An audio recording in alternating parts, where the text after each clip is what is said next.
এই মুহূর্তে আমাকে 50 কদলি গাছ কাটতে হবে। জয় মা মনসা, জয় মা মনসা, জয় মা।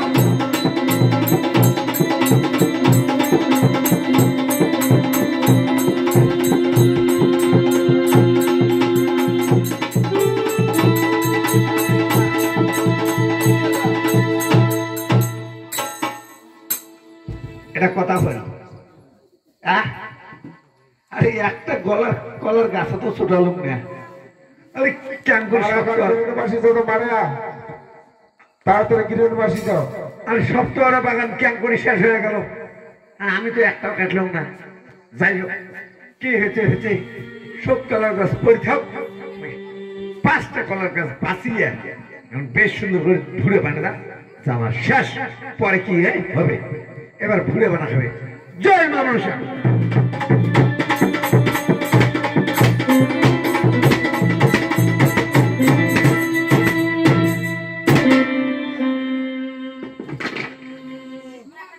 মারে আর বাড়ির কেউ গৃহরূপে এসে যাও।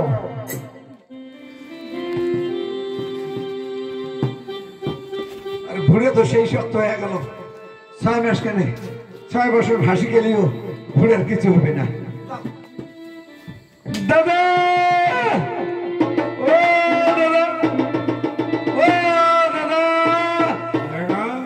দাদা ভুড়ি নির্মাণ করেছো? হ্যাঁ দাদা, এই যে দেখো দাদা। কিন্তু আমি অনুচরের কাছে সন্ধান পেলাম।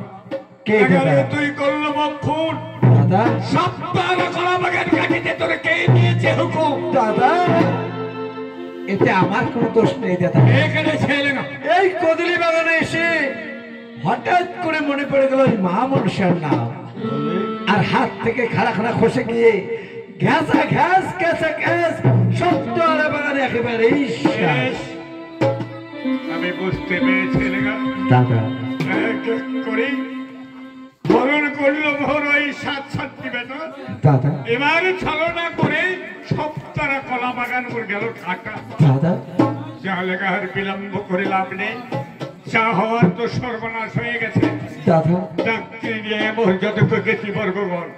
এবার পুত্র বধূ ভাষার করো আনায়ন।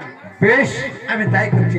যাও। ওরে ভাই গেতগণ, আর বিলম্ব না করে মৃত লক্ষ্মীদারকে নিয়ে এসো ভাই, নিয়ে এসো। বলো হ্যাঁ।